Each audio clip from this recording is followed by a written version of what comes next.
Welcome back to the 7th Circle. This is Eric. This week we'll be doing part 3 of the cemetery build. I'll link all the 3D printed files that I used down in the description below.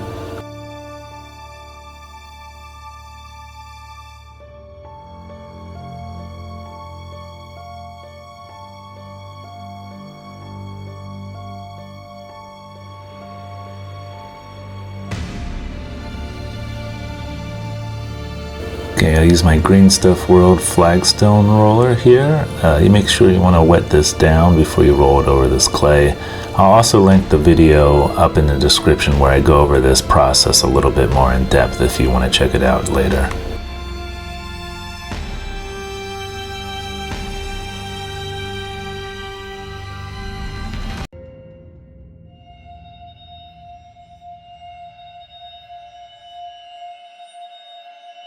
A great cheap alternative to using old brushes are these acid shop brushes. You can get them pretty cheap from Amazon or your local hardware store, and I just use them for one-shot application of flocking and toss them. They're about $3 for a bag of 36.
Okay, for the stone I tried a new formula. I start with Deco Arts Zinc, followed by a dry brush of Slate Gray.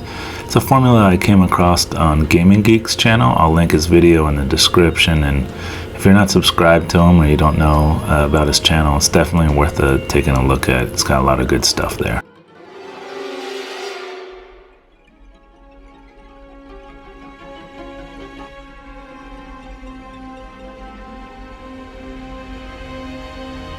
Okay, when I like to paint rusted metal, I like to usually use this Reaper scorched metal, but I discovered this folk art bottle of metallic chocolate brown.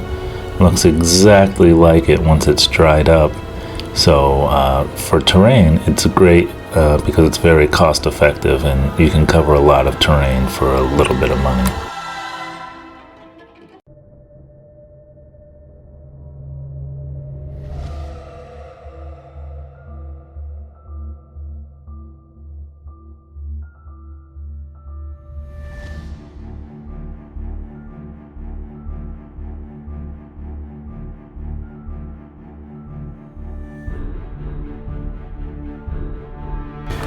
I really love these Rust Streaks and Crusted Rust Deposit paints by AK Interactive. Now these are enamels, so I'm using a cheap throwaway brush here.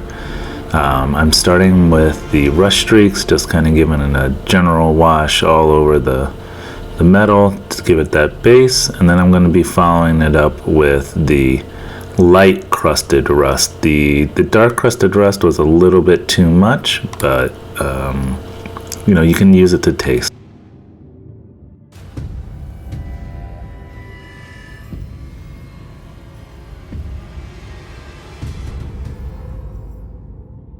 And the nice thing, if you go a little bit too heavy or you put it in spots that maybe where rust wouldn't actually accumulate, you can just use a Q-tip with a little bit of mineral spirits and pull back the areas where you don't want such a heavy-handed approach. Now this stuff will come on looking very wet and shiny, but when it dries, it has a very nice natural rust look. You'll see it at the end of the pictures here, what I'm talking about.